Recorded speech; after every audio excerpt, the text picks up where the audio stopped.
ശ്രീരാജത്തിന് Hema committee report വന്നപ്പോൾ ഏറ്റവും കൂടുതൽ വിവാദം വന്നത് മന്ത്രി കെ ജനേഷ് കുമാറിന്റെ പേരിലായിരുന്നു.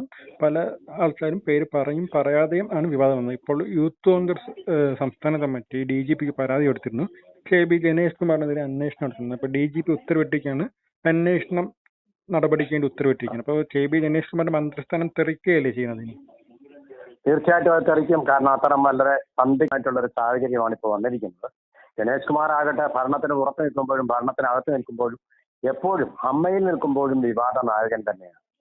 അപ്പോൾ അദ്ദേഹത്തിന്റെ ആ കേളി വിലാസങ്ങൾക്ക് അതുപോലെ പല താരങ്ങളുടെയും, ഗണേഷ് കുമാർ മാത്രമല്ലല്ലോ, മഹാതാരങ്ങൾ. ഇതിലിപ്പോ ദിലീപ് എന്ന് പറയുന്ന ഒരു ചെറിയ നട്ടൂരി മീൻ മാത്രമാണ്. അത് മാത്രമേ വലയിൽ കുടുങ്ങിയിട്ടുള്ളൂ. കുടുങ്ങാതെ ഇങ്ങനെ മഹാജനങ്ങളായിട്ട് നടക്കുന്ന മഹാരഥന്മാരായിട്ടുള്ള മെഗാ സ്റ്റാറുകളുണ്ട്. അങ്ങനെയുള്ള ആളുകളൊക്കെ ധാരാളം പുറത്ത് നിൽക്കുക.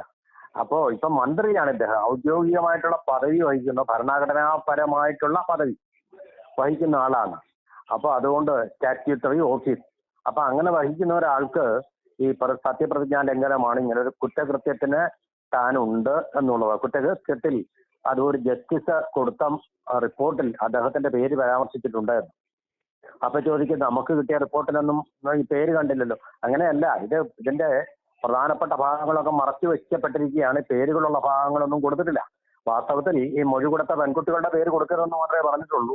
ഇപ്പൊ അതിന്റെ കെയർ ഓഫില്, അതിന്റെ മറവില് ഈ സിനിമാ നടന്മാരുടെ പേരുകളും മറച്ചു വെച്ചു, അവരെ രക്ഷിക്കാൻ വേണ്ടി. അല്ലാതെ ആ പേര് പറഞ്ഞാൽ എന്താ? അവരുടെ പേര് പറയാമല്ലോ. എന്ത് മാന്യ മഹാജനങ്ങളുടെ മൂടുപടം അഴിഞ്ഞു വീഴുമെന്നുള്ളത് കൊണ്ടാണോ? അതറിയണമെങ്കിൽ അല്ലാതെ DGP അന്വേഷണം ഉത്തരവിടുമ്പോൾ ഗണേഷ് കുമാറിന് മന്ത്രിസ്ഥാനം രാജിവെക്കുക അല്ലെങ്കിൽ പാർട്ടി പുറത്താക്കുകയാണ് ചെയ്യണത്. പാർട്ടി ഒന്നും പുറത്താക്കാൻ പോവില്ല. അദ്ദേഹം ആണല്ലോ പാർട്ടി എന്ന് പറയുന്നത്. അദ്ദേഹം തന്നെ പാർട്ടി തന്നെ ഇല്ലാതാവുകയാണെന്നുള്ളതേ ഉള്ളൂല്ലോ അതിന്റെ ഫലമായിട്ട്. അപ്പൊ ഈ ഒരൊറ്റ സീറ്റിലൊക്കെ മന്ത്രിയാവുന്നവരുടെ കാര്യം ആ പാർട്ടിയുടെ കാര്യം പോകുക തന്നെയാണ്.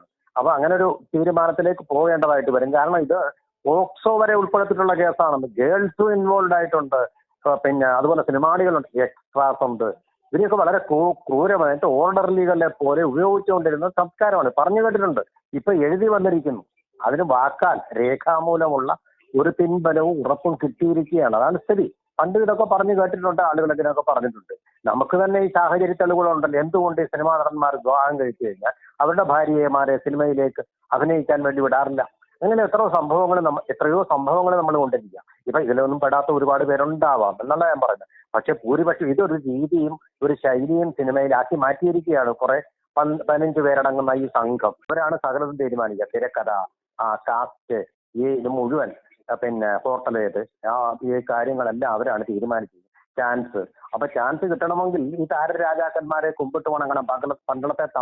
പണ്ടത്തെ തമ്പുരാക്കന്മാരെ കുടികുടപ്പനുള്ള ഭൂമി കിട്ടണമെങ്കിൽ അവർക്ക് എല്ലാം കാഴ്ചവെക്കണമല്ലോ.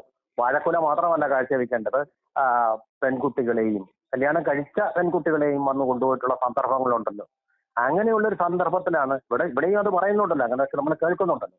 അതായത് കല്യാണം കഴിച്ച ഒരാളിന് തന്നെ ഒരു രംഗത്ത് പിന്നെ ശാരീരികമായിട്ടുള്ള സ്പർശം അനുവദിക്കാഞ്ഞതിന് 17 തവണ ആ രംഗമുള്ള ഒരു ടേക്ക്.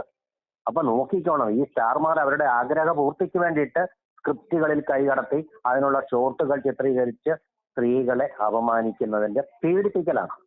അങ്ങനെയുള്ള രംഗങ്ങൾ നമ്മൾ സിനിമയിൽ കാണാറുണ്ട്. അതിന്റെ പിന്നിലും ദുരുദ്ദേശമാണ്. അപ്പൊ ചുരുക്കി പറഞ്ഞാൽ ഈ മാനസിക നില തെറ്റിയ കുറെ ആൾക്കാരും മയക്കുമരുന്ന് കഴിക്കുന്ന, മദ്യത്തിനും അതുപോലെ തന്നെ ലൈംഗിക ലഹരിക്കും അടിമയായിട്ടുള്ള ഒരു പറ്റം ആൾക്കാരുടെ മേച്ചിൽപ്പുറമാണ് സിനിമയ്ക്ക് പിന്നിലുള്ള ആ അധോലോകം എന്ന് പറയുന്നതാണ്, ഗ്രീൻ റൂം എന്ന് പറയുന്നതാണ് അതിന്റെ ശരി. അതിന്റെ സത്യങ്ങൾ ഇപ്പൊ സീൽ വെച്ച കവറിൽ ഹൈക്കോടതിക്ക് കിട്ടും. ഹൈക്കോടതി അങ്ങനെ ഒരു കാര്യം ആഭ്യന്തരം ഭരിക്കുന്ന ശ്രീ പിണറായി വിജയൻ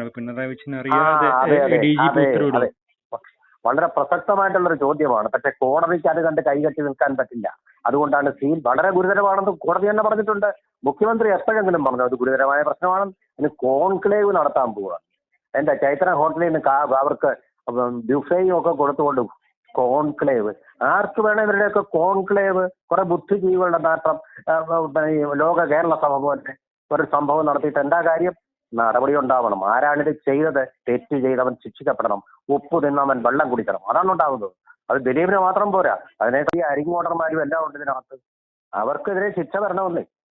അല്ല പിന്നെന്തോന്ന്, എന്ത് നീതിയാണത്? ഗോവിന്ദചാമിക്ക് മാത്രം ശിക്ഷ കിട്ടിയാൽ മതിയോ? ഇങ്ങനെ പോരല്ലോ. എല്ലാ ഗോവിന്ദച്ചാരിമാരെയും അത് എവിടെ ഉള്ളവരായാലും എത്ര ഉന്നതരായാലും ശരി ശിക്ഷിക്കണം. അതാണ് ഈ രാജ്യത്തിന്റെ മനസാക്ഷിയുടെ ശബ്ദം. കോടതി അത് ഉൾക്കൊണ്ടു. ഭരണകൂടത്തിന് അത് ഉൾക്കൊള്ളാൻ പറ്റുന്നില്ല. അവരുടേതായിട്ടുള്ള പ്രശ്നങ്ങൾ ഉള്ളത് കൊണ്ടായിരിക്കും അത്. പക്ഷേ പൊതുജനത്തിന് ഇത് ഉൾക്കൊള്ളാതിരിക്കാൻ പറ്റുകയില്ല. ഇവരെല്ലാം അറസ്റ്റ് ചെയ്യപ്പെടുക തന്നെ വേണം. ഈ മൊഴിയിലുള്ളത് കള്ളമാണെന്ന് വിശ്വസിക്കാൻ നമുക്ക് പറ്റില്ല. കാരണം ജസ്റ്റിസ് ഹേമയെ കുറിച്ച് ഒരു അപമതിപ്പും CPM പോലും ഇതുവരെ പറഞ്ഞിട്ടില്ല.